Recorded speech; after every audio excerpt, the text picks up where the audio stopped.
नमस्कार, उत्तराखंड समाचार में आपका स्वागत है। मैं रेणु प्रीति पंत। सबसे पहले मुख्य समाचार।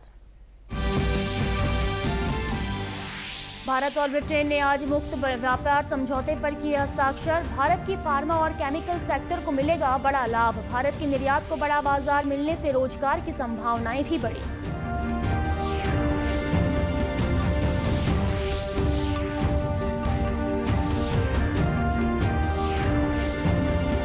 उत्तराखंड में बंद नहीं होंगे एकल शिक्षक स्कूल। शिक्षा मंत्री बोले, विभाग बना रहा 550 क्लस्टर स्कूल, 225 पीएमश्री स्कूलों का निर्माण।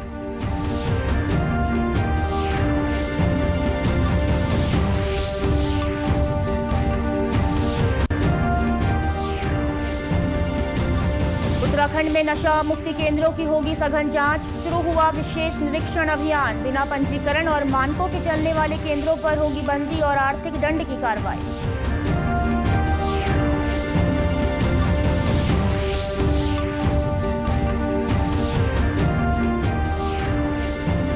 राजधानी में धूमधाम से मनाया जाएगा शौर्य दिवस। सिटी मजिस्ट्रेट ने तैयारियों की समीक्षा की। प्रमुख चौराहों पर गूंजेंगे देशभक्ति के गीत।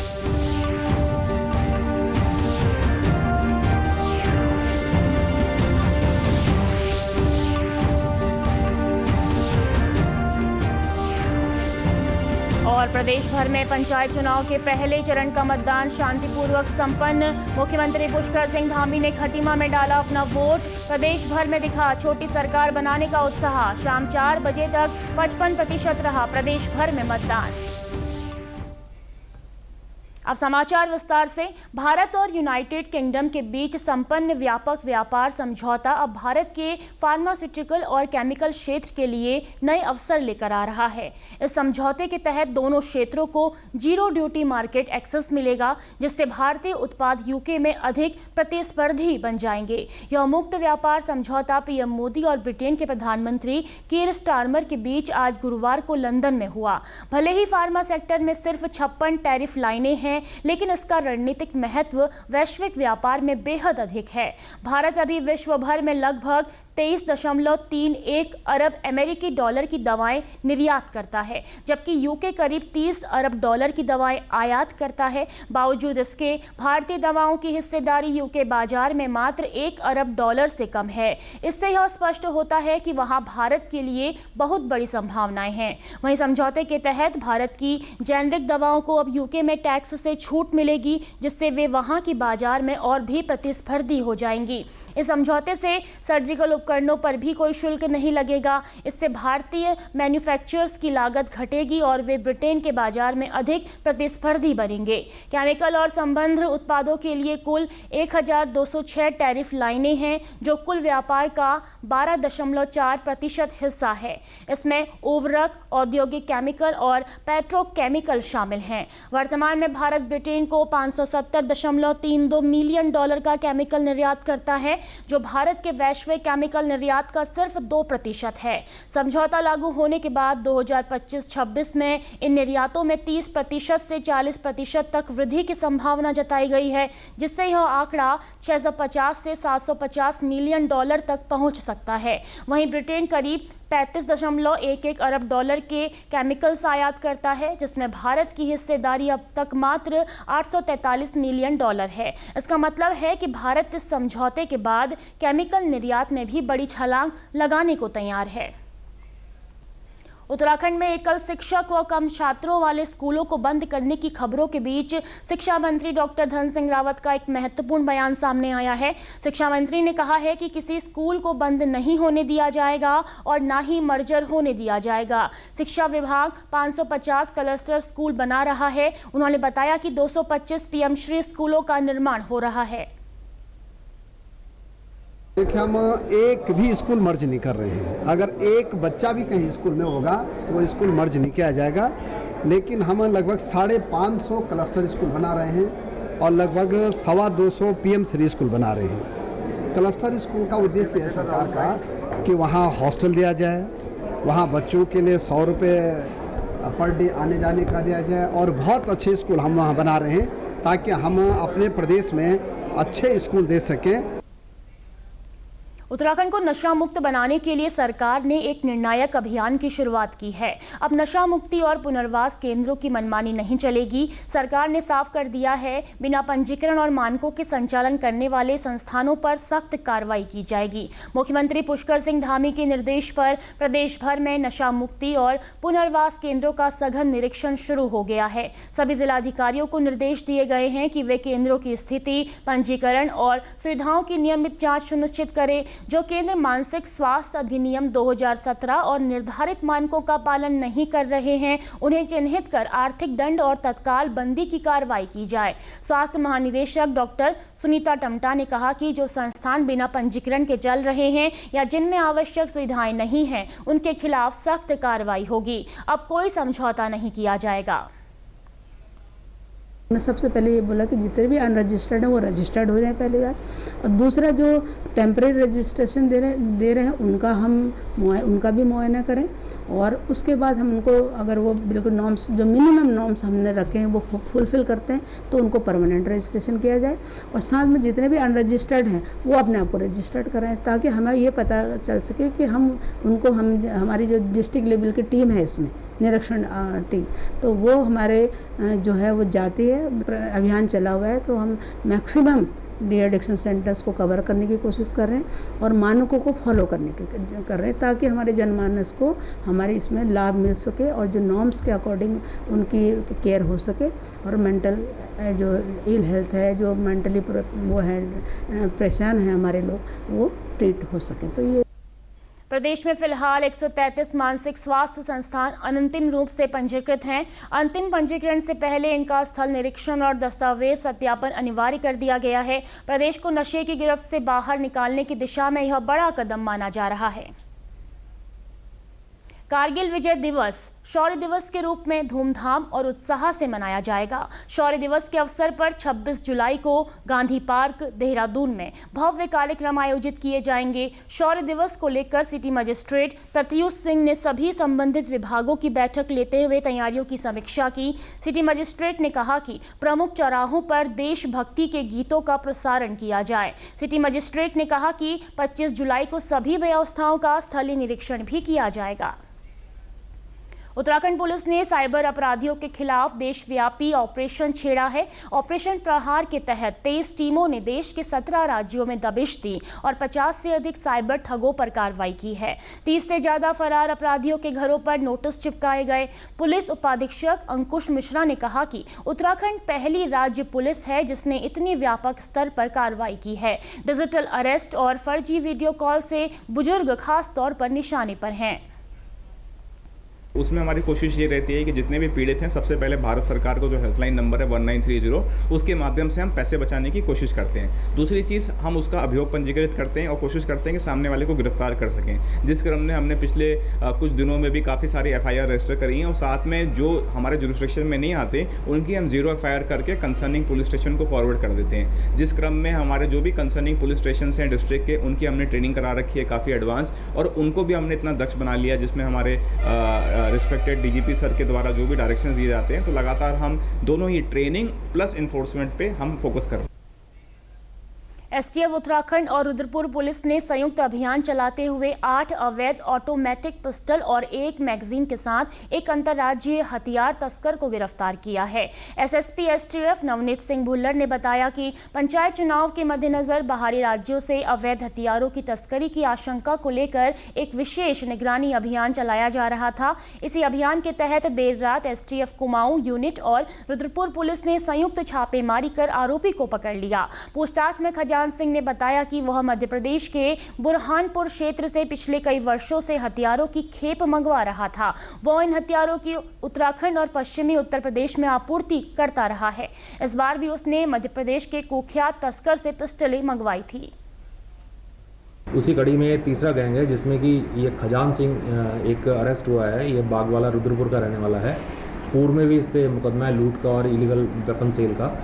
इससे 8 पिस्टल सेमी ऑटोमेटिक पिस्टल जो हैं ये बरामद हुई हैं, और इसके साथ जो 3 लोग और थे, युवराज, जगजीत और गुड्डू, ये 3 फरार हो गए हैं। तो ये वांटेड हैं हमारे। तो ये लोग मध्य प्रदेश से लेके आए थे पिस्टल। और एसएसपी एसटीएफ भुल्लर ने बताया कि एसटीएफ पूरे राज्य में अवैध हथियारों, गैंगस्टरों और संगठित आपराधिक गिरोहों के खिलाफ आक्रामक अभियान चला रही है। पंचायत चुनाव के दौरान राज्य में कानून व्यवस्था बनाए रखने के लिए सख्त कार्रवाई जारी रहेगी। नवनीत सिंह भुल्लर का कहना है कि हमारा उद्देश्य केवल अवैध हथियारों की बरामदगी नहीं बल्कि पूरे नेटवर्क को जड़ से खत्म करना है। जान से पूछताछ हुई है, इसमें इसका ये कहना है कि जो इलेक्शंस में काफ़ी डिमांड थी, इस टाइप से ये लेके आया था कि लोकली जो है इसको बेचेगा, रुद्रपुर और आसपास के क्षेत्रों में इसको यहाँ पे बेचने के लिए लाया था ये। यहाँ रुकेंगे एक छोटे से ब्रेक के लिए, आप बने रहिए हमारे साथ।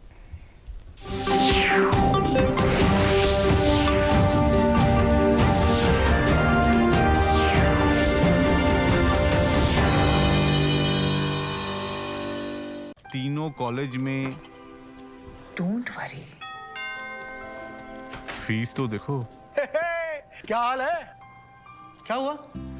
हाँ, फीस की टेंशन। राहुल का बैंक अकाउंट तो है ही, रास्ता क्लियर। बैंक से जरूरत भर के हिसाब से स्टूडेंट एजुकेशन लोन इजीली मिलेगा और उसमें भी 4 लाख रुपए तक, नो कोलैटरल। वो कहाँ है? मिठाई। आरबीआई कहता है करो से ही शुरुआत, बनो फाइनेंशियली स्मार्ट।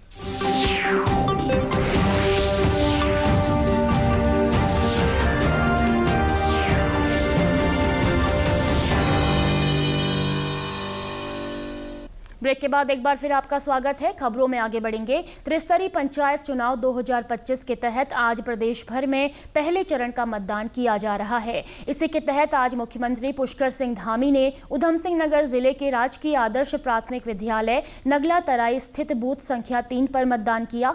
मुख्यमंत्री ने आम मतदाताओं की तरह लाइन में लगकर अपने मताधिकार का प्रयोग किया। उनके साथ उनकी माताजी बिश्ना देवी ने भी लोकतंत्र के इस पर्व में भाग लेते हुए मतदान किया। त्रिस्तरीय पंचायत चुनावों के लिए लोगों में बहुत उत्साह है। बड़ी संख्या में लोग घरों से निकल कर आ रहे हैं और निश्चित रूप से ये बहुत शुभ संकेत है। आदरणीय प्रधानमंत्री श्री नरेंद्र मोदी जी के नेतृत्व में पूरे देश के अंदर जिस प्रकार से हमारी ग्राम पंचायतें, हमारी त्रिस्तरीय पंचायतें मजबूत हुई हैं, कहीं ना कहीं ये चुनाव उस लिहाज से बहुत महत्वपूर्ण होते हैं। इसलिए मैं सभी से अपील करता हूँ कि हमारी अंतिम इकाइयाँ जो ग्राम सभाएँ हैं, उन ग्राम सभाओं को मजबूत करने के लिए, उनके विकास में अपना योगदान सुनिश्चित करने के लिए, समाज के अंतिम छोर में खड़े हुए व्यक्ति तक केंद्र और राज्य की योजनाएं पहुंचे, विकास की योजनाएं पहुंचे। प्रदेश भर में त्रिस्तरीय पंचायत चुनाव के प्रथम चरण का मतदान शांतिपूर्वक संपन्न हुआ। प्रदेश के कई जिलों में आज सुबह से ही मतदान केंद्रों पर लंबी कतारें देखने को मिली, जहां मतदाताओं ने उत्साहपूर्वक अपने मताधिकार का प्रयोग किया। प्रदेश भर में जिले के अधिकारी दिन भर अपने अपने जिलों के विभिन्न बूथों का निरीक्षण करते रहे, जहां उन्होंने मतदाताओं से संवाद कर अधिकारियों को आवश्यक दिशा निर्देश भी दिए। इस खबर पर अधिक जानकारी देने के लिए हमारे साथ लाइव जुड़ चुके हैं देहरादून से हमारे संवाददाता अवधेश नौटियाल। अवधेश, आज उत्तराखंड में पंचायत चुनाव के पहले चरण की वोटिंग हुई है। छोटी सरकार बनाने के लिए यहाँ के लोगों में कितना उत्साह देखा गया, कितना फीसदी मतदान निकलकर सामने आया है? देखिए, बिल्कुल रेनू, सुबह से ही जो है मतदाताओं में तमाम उत्साह देखने को मिला है। मौसम हालांकि खराब रहा। देहरादून सहित तमाम जो जनपद हैं, चाहे वो पर्वतीय जनपद हो या हरिद्वार हो, उधम सिंह नगर हो, हर जगह जो है भारी बारिश जो है वो देखने को मिली। उसके बावजूद भी जो मतदान बूथों पर जो है लंबी लंबी लाइनें थी। उत्साह खासा नजर आया। जो ग्रामीण है, जो गांव की सरकार चुनने को लेकर खासा उत्साह देखने को मिला। अगर हम सरकारी आंकड़ों की बात करें तो 5 बजे तक लगभग 55% मतदान हो चुका है, लेकिन जो हमारे सूत्र कहते हैं कि अभी तक 65% से अधिक का मतदान हो चुका है। और मेरे जो पिछले साल का जो आंकड़ा 70% का था, जब ऊपर से पोलिंग पार्टियां, जो दूरस्थ पोलिंग पार्टियां जा रखी हैं, वो उतर कर आएंगी, तो कहीं ना कहीं जो 70% का आंकड़ा है वो इस बार उससे आगे जो ये मतदान प्रतिशत है वो बढ़ सकता है। जी बिल्कुल अवधेश, आज प्रदेश भर में लोकतंत्र का उत्सव मनाया गया है। अगर हम बात करते हैं उत्तराखंड की, क्योंकि ये पर्वतीय क्षेत्र है, दूरस्थ क्षेत्रों में जो दूरस्थ गाँव हैं, क्या वहाँ पे कोई परेशानी देखी गई है? लोगों ने क्या कुछ बताया? चुनाव अधिकारियों ने क्या बताया? देखिए जो छोटी मोटी परेशानियां थी वो तुरंत निपटा ली गई। अगर बात करें सड़कों के ब्लॉक होने की, तो उसको लेकर पीडब्ल्यूडी के साथ जो है वो समन्वय बनाया गया था। रास्ते में एनडीआरएफ एसडीआरएफ तैनात थी, तो जो छोटी मोटी परेशानियां थी वो दूर कर ली गई। ऐसी कोई बड़ी जो परेशानी की बात कहीं से सामने नहीं आई। कुल मिलाकर जो राज्य निर्वाचन की जो तैयारियां थी वो इस बार फूल प्रूफ रही हैं। जगह जगह जो रास्तों को लेकर जो वैकल्पिक मार्ग बनाए गए थे वो उन्होंने कहीं ना कहीं महत्वपूर्ण भूमिका निभाई। जो जहां पर अगर मुख्य मार्ग बंद हुए तो वैकल्पिक मार्ग के वहां से मतदान की व्यवस्था की गई। अगर ओवरऑल उत्तराखंड से देखेंगे तो कहीं से कोई अप्रिय घटना की सूचना नहीं मिली है। कुल मिलाकर के जो त्रिस्तरीय पंचायत चुनाव का जो पहले चरण का मतदान था वो बहुत बेहतर रहा है। और जब देर शाम तक या कल दोपहर तक जब पूरे आंकड़े आएंगे तो कहीं ना कहीं जो परिणाम होगा, जो ओवरऑल मतदान पर जो प्रतिशत होगा वो बेहतर निकल के आएगा।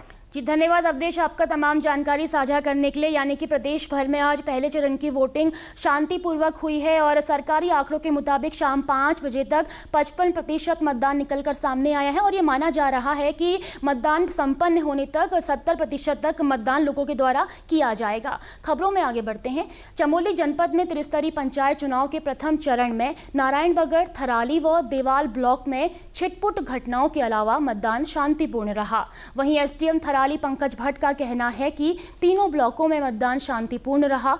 कुलसारी में भीड़ के कारण हल्ला हुआ था और नारायणबगड़ के छेकुड़ा बूथ पर शराबी द्वारा हंगामा किया गया, जिसे तत्काल वहां से हटाकर शांति व्यवस्था बनाई गई।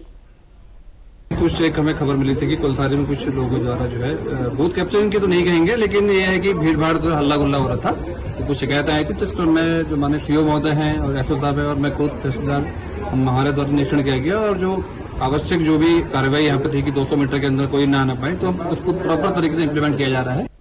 वहीं नारायणबगड़, थराली व देवाल ब्लॉक मतदाताओं में त्रिस्तरीय पंचायत चुनाव को लेकर मतदाताओं में भारी उत्साह दिखाई दिया। इस दौरान मतदाताओं ने कहा कि हमने विकास व परिवर्तन के लिए वोट दिया है।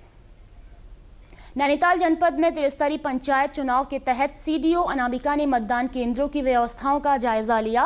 उन्होंने मतदाताओं की सुविधा और सुरक्षा को लेकर मौके पर जरूरी निर्देश भी दिए। उन्होंने कहा कि हमने सभी मतदान केंद्रों पर दिव्यांगजनों और वरिष्ठ नागरिकों के लिए व्हीलचेयर, पेयजल और रैंप जैसी विशेष सुविधाएं सुनिश्चित की हैं। सभी अधिकारी सजग हैं ताकि मतदाताओं को कोई असुविधा न हो। यहाँ से व्यवस्था हम लोगों ने पूरी की है। जो हमारे दुर्गम बूथ हैं और जिनके रास्ते हमारे थोड़े ख़राब हैं, वहाँ के लिए आपातकालीन स्थिति के लिए भी व्यवस्था की गई है। प्रॉपर जेसीबी की टीम लगी हुई है। पीडब्ल्यूडी पीएमजेएसवाई को इंस्ट्रक्शंस मिले हुए हैं। और इसके अलावा भी हम लोगों ने समाज कल्याण से भी जो हमारे डिफरेंटली एबल लोग हैं, जिनको लाने में बूथ पर लाने में दिक्कत होगी, तो उनके लिए भी गाड़ियों की व्यवस्था की गई है, जो उनको लेकर के आएगी और वोट करा करके फिर उनको घर पर ड्रॉप करेगी। त्रिस्तरीय पंचायत चुनाव के पहले चरण में आज गुरुवार को 89 विकास खंडों में मतदान हुआ। 5823 पोलिंग बूथ पर 26 लाख से अधिक मतदाताओं ने अपने मताधिकार का प्रयोग किया। प्रथम चरण में 17,000 से ज़्यादा प्रत्याशियों का भाग्य मतपेटियों में बंद हो गया। मैदान से लेकर पहाड़ी जनपदों में बारिश के बावजूद मतदान को लेकर लोगों में खासा उत्साह देखने को मिला। सुबह से ही लोगों को लाइनों में लगकर अपनी बारी का इंतजार करते देखा गया। वहीं राजनेताओं ने भी अपने अपने गांव जाकर अपने मताधिकार का प्रयोग किया। पंचायत चुनाव में सत्ताधारी दल भाजपा व कांग्रेस दोनों ही अपनी अपनी जीत के दावे करते नजर आए। भाजपा के वरिष्ठ नेता व दायित्वधारी ज्योति प्रसाद गैरोला ने कहा, पंचायत चुनाव में राज्य सरकार की नीतियों की जीत होगी। केंद्र व राज्य सरकार के विकास कार्यों पर जनता ने मुहर लगाई है। अब इस पहले चरण के मतदान के बाद मुझे लगता है कि हमारे जो कार्यकर्ता पहले चरण में लगे हुए हैं, निश्चित तौर पर वो दूसरे चरण के मतदान क्षेत्रों की ओर अपना समय वहाँ पर भी काम करने का मन बनाएंगे और उस क्षेत्रों में जाएंगे। तो मुझे लगता है कि दूसरे चरण के मतदान, अभी तो ये पहले चरण के मतदान हायर एल्टीट्यूड में है, दूसरे चरण के मतदान लो एल्टीट्यूड में होने वाले हैं। वहीं कांग्रेस के प्रदेश उपाध्यक्ष सूर्यकांत धस्माना ने कहा, खराब मौसम के बावजूद जिस तरह से मतदाताओं ने मतदान के प्रति उत्साह दिखाया वह उत्साहजनक है। बढ़ा हुआ मतदान प्रतिशत बता रहा है कि कांग्रेस के प्रत्याशियों की जीत होगी।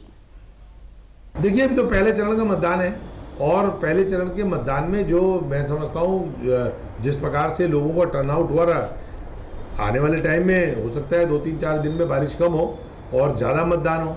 इस बारिश के मौसम में, खराब मौसम में, आपदा की हालत में, टूटे हुए रास्ते, संपर्क मार्ग टूटे हुए, राष्ट्रीय राजमार्ग टूटे हुए, उसके बावजूद लोगों में वोट डालने का जोश है, उत्साह है।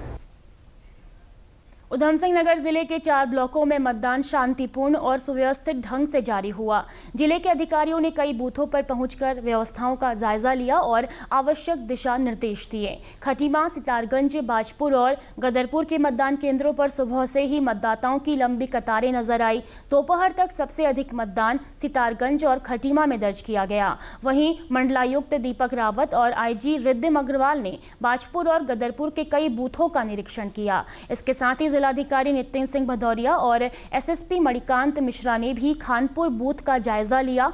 एसएसपी मणिकांत मिश्रा ने कहा कि मतदान के लिए मानकों के अनुसार पर्याप्त पुलिस बल तैनात किया गया है। संवेदनशील और अति संवेदनशील बूथों पर अतिरिक्त फोर्स लगाई गई है। 4 ब्लॉक में आज मतदान हो रहा है, खटीमा, सितारगंज, गदरपुर और बाजपुर, जिसमें मानक के अनुसार पर्याप्त संख्या में पुलिस बल लगाया गया हुआ है। संवेदनशील और अति संवेदनशील जो मतदान केंद्र हैं वहाँ अतिरिक्त पुलिस व्यवस्था की गई है। रिजर्व में भी फोर्स रखी गई है। अभी तक मतदान सुचारू रूप से चल रहा है, कहीं कोई समस्या नहीं आई है। गांव के मतदाता इस चुनाव को विकास से जोड़कर देख रहे हैं। मतदाता साफ कह रहे हैं कि वे ऐसे जनप्रतिनिधि को चुनेंगे जो सड़क, बिजली, पानी जैसी मूलभूत सुविधाओं पर काम करे। इस बार ऐसा होना चाहिए जो हमारे लिए काम करे, हमारे गांव के लिए कुछ अच्छा करे, वैसे उम्मीदवार होना चाहिए। हम ऐसा ही उम्मीदवार चाहेंगे, चाहे वो बीटीसी हो या प्रधान हो या जिला पंचायत हो, कोई भी हो जो काम करे, यहाँ की सड़कें वड़कें सही करे, घर भर आते हैं, आवास आते हैं, इंदिरा आवास, वो आ जाए हमारे लिए, यही सब चाहते हैं हम लोग। बढ़िया होना चाहिए, जो हमारी आवाज़ सुने, ऐसा होना चाहिए। जिस टाइम भी हम फोन करें तुरंत चले आए, ऐसा ना हो कि बस फोन मोबाइल बंद करके घर में बैठ जाए। बढ़िया होना चाहिए। अगर बढ़िया होगा तो आगे जाके फिर उसी को हम चुनेंगे। जनपद उधम सिंह नगर के खटीमा, बाजपुर, सितारगंज और गदरपुर ब्लॉकों में कुल 4,86,752 मतदाता दर्ज हैं। मतदान के दिन मतदाताओं का उत्साह यह साबित करता है कि पंचायत चुनावों को लेकर जागरूकता बढ़ी है। सीमांत जनपद चमोली में त्रिस्तरीय पंचायत चुनाव के पहले चरण में भारी उत्साह देखने को मिला है। जिले के ज्योतिर्मठ, देवाल, थराली और नारायण बगल ब्लॉकों में कुल 258 मतदान केंद्र बनाए गए हैं, जहां आज 1,04,715 मतदाता अपने मताधिकार का प्रयोग कर रहे हैं। माड़ा, लंगसी, सेलक जैसे सीमांत और ऊंचाई वाले क्षेत्रों में भी वोटरों में जबरदस्त जोश देखा गया। जिलाधिकारी ने कहा कि चारों विकास खंडों में मतदान शांतिपूर्ण ढंग से हुआ है। हमने बूथों का निरीक्षण कर मतदाताओं से संवाद भी किया। लोगों में लोकतंत्र को लेकर गहरी आस्था है। सभी से हमने वार्ता की है, वोटर से और हमारी जो पोलिंग पार्टी है, किसी तरह की कोई समस्या नहीं है और निष्पक्ष और शांतिपूर्ण चुनाव प्रक्रिया यहाँ चल रही है। ज्योतिर्मठ ब्लॉक के 65 मतदान केंद्रों पर चुनाव शांतिपूर्वक हुआ। मतदान समाप्ति के बाद पोलिंग पार्टियां मुख्यालय लौटना शुरू कर देंगी। त्रिस्तरीय पंचायत चुनाव जोशीमठ में 65 मतदान केंद्र हैं और 65 मतदान केंद्रों में से सभी में शांतिपूर्वक यहाँ पे मतदान हो रहा है। कहीं से अभी तक ऐसी कोई घटना हुई नहीं है और आज हमारे यहाँ पे 8 पोलिंग पार्टियाँ ब्लॉक मुख्यालय में पहुँच जाएंगी और बाकी की हमारी 25 तारीख को हमारी सारी पार्टियाँ यहाँ पे पहुँच जाएंगी और 31 तारीख यहाँ पे मतगणना की जाएगी। बुजुर्ग मतदाताओं के लिए पुलिस और प्रशासन ने विशेष व्यवस्थाएं की, वहीं महिलाओं में भी जागरूकता और उत्साह साफ नजर आया। वोट जो हमारे गाँव का विकास करो, जो हमारे हर चीज़ से काम धन सब कुछ करो और हम वोट जोड़ा हैं, जो हमारे गाँव को विकास करो, हम तो वोट जोड़े हैं। माड़ा गांव में पहली बार पंचायत चुनाव हो रहे हैं। यहां भी महिलाओं, युवाओं और बुजुर्गों में जबरदस्त भागीदारी देखने को मिली है। आज 5वीं बार ग्राम पंचायतों, त्रिस्तरीय पंचायतों का चुनाव चल रहा है और 2022 प्रथम गांव डिक्लेरेशन के बाद जो प्रथम चुनाव ग्राम पंचायत माड़ा में हो रहा है और जनता में बड़ी उत्सुकता है और हमारे जितने प्रवासी लोग हैं देश विदेश में वे लोग भी अपने मतदान का प्रयोग करने ग्राम माणा में आए हैं। वहीं अल्मोड़ा जिले में त्रिस्तरीय पंचायत चुनाव के पहले चरण का मतदान शांतिपूर्ण रहा। जिलाधिकारी आलोक कुमार पांडे, एसएसपी देवेंद्र पिंचा और संयुक्त मजिस्ट्रेट राहुल आनंद ने सभी 6 ब्लॉकों में पोलिंग बूथों पर जाकर मतदान व्यवस्था का निरीक्षण किया। जिलाधिकारी आलोक कुमार पांडे ने मतदान केंद्रों में सभी व्यवस्थाओं का अवलोकन किया। जिलाधिकारी ने कहा कि जनपद के 6 ब्लॉकों में शांतिपूर्ण मतदान हुआ है और हर जगह शांति से मतदान हो रहा है और कहीं कोई सूचना नहीं है। सकुशल मतदान हो जाए, जैसा कि बारिश का सीजन है, और इसके बाद फिर सकुशल हमारी चुनाव पार्टियां आ जाए, इसके लिए प्रबंधन किए गए हैं। भैंसिया छाना ब्लॉक की मतदाता विनीता देवी ने कहा कि उन्होंने ग्राम प्रधान, पंचायत और बीडीसी सदस्य पद के लिए मतदान किया है। आज यहाँ चुनाव ग्राम प्रधान और जिला पंचायत बीडीसी वालों का वोट हो रहे थे। मैं वहाँ से वोट दे के आई हूँ, मुझे बहुत अच्छा लगा। वहीं पेटशाल मतदान केंद्र में मतदान कर चुके मतदाता अभिषेक आर्या ने कहा कि पंचायत का गठन होने से क्षेत्र में विकास होगा। गांव पे कुछ विकास ऐसा कुछ हुआ नहीं है, तो हम लोग भी चाहते हैं कि विकास तो छोड़ो कि थोड़ा हाईटेक चला जाए अपने गांव, तो इसीलिए हम अभी इस पे बढ़ चढ़ के सब भागीदारी दे रहे हैं। समाजवादी पार्टी के प्रमुख अखिलेश यादव एक बार फिर विवादों में हैं। दिल्ली की एक मस्जिद में पार्टी नेताओं संग बैठक करने को लेकर उत्तराखंड वक्फ बोर्ड के अध्यक्ष शादाब शम्स ने अखिलेश यादव से माफी की मांग की है। उनका कहना है कि मस्जिद में राजनीतिक बैठक करना न सिर्फ अनुचित बल्कि मुस्लिम समाज की भावनाओं को ठेस पहुंचाने वाला है। शादाब शम्स ने कहा कि मस्जिद आस्था का केंद्र है, राजनीति का नहीं। मानसून सत्र प्रारंभ हुआ, हम सब ने देखा कि किस तरह से अखिलेश यादव जी, उनके तमाम सांसद और समाजवादी पार्टी के कार्यकर्ता जो पार्लियामेंट स्ट्रीट पर मस्जिद है उसमें बैठकर मीटिंग करते हुए दिखाई दिए। वहाँ वो हंसी ठिठगेलियाँ कर रहे थे। हमें लगता है कि ये किसी भी धार्मिक स्थल का अपमान है, उसकी कुछ मर्यादाएं होती हैं। देहरादून में भारतीय मानक ब्यूरो BIS की ओर से मानक मंथन कार्यक्रम का आयोजन किया गया। कार्यक्रम का उद्देश्य औषधीय पैकेजिंग के लिए निर्धारित मानक के हितधारकों के साथ विचार विमर्श करना रहा। BIS के निदेशक सौरभ तिवारी ने कहा कि औषधीय उत्पादों की गुणवत्ता सीधे पैकेजिंग मानकों से जुड़ी होती है। उन्होंने कहा कि हमारा प्रयास है कि फार्मा इंडस्ट्री, परीक्षण प्रयोगशालाएं, तकनीकी विशेषज्ञ एवं नियामक संस्थाएं एक मंच पर आकर मानकों को अधिक व्यवहारिक, सुरक्षित एवं समसामयिक बनाएं। तकनीकी सत्र में BIS वैज्ञानिक सचिन चौधरी ने मानक के तकनीकी पहलुओं, परीक्षण विधियों और वैश्विक ट्रेंड्स पर विस्तार से जानकारी दी। कार्यक्रम में फार्मा पैकेजिंग कंपनियों, विश्वविद्यालयों और अन्य हितधारकों ने भाग लेकर सुझाव साझा किए। अगर आपका ऋण वसूली से जुड़ा कोई मामला लंबे समय से अदालत में लंबित है तो अब आपके पास इस मामले को सुलझाने का एक सुनहरा मौका है। ऋण वसूली अधिकरण यानी DRT देहरादून में 2 अगस्त को एक विशेष लोक अदालत का आयोजन किया जा रहा है, जहां आपसी सहमति के आधार पर ऋण मामलों का निस्तारण किया जाएगा। ऋण वसूली अधिकरण यानी DRT के रजिस्ट्रार मुकेश कुमार गैरोला ने बताया कि यह लोक अदालत केवल देहरादून ही नहीं बल्कि उत्तराखंड के सभी जिलों और पश्चिमी उत्तर प्रदेश के 8 जिलों के लिए भी महत्वपूर्ण है। इस लोक अदालत में वो सभी लोग शामिल हो सकते हैं जिनके मामले ऋण वसूली अधिकरण में विचाराधीन हैं। रजिस्ट्रार DRT मुकेश कुमार गैरोला ने कहा, आप 1 अगस्त तक किसी भी कार्य दिवस में स्वयं या अपने अधिवक्ता के माध्यम से ऋण वसूली अधिकरण देहरादून में आवेदन कर सकते हैं। 2 अगस्त दिन शनिवार सुबह 10 बजे से 5 बजे तक एक विशेष लोक अदालत का आयोजन किया जाएगा। जैसा कि बताना चाहूँगा कि लोक अदालत आम आदमी के लिए उपलब्ध एक महत्वपूर्ण वैकल्पिक विवाद समाधान तंत्र है। यह एक ऐसा मंच है जहां अदालत में लंबित विवादों या ऐसे मामलों जो अदालत तक नहीं पहुंच चुके हैं को भी सौहार्दपूर्ण ढंग से सुलझाया जाता है। समाचारों में बस इतना ही। नमस्कार।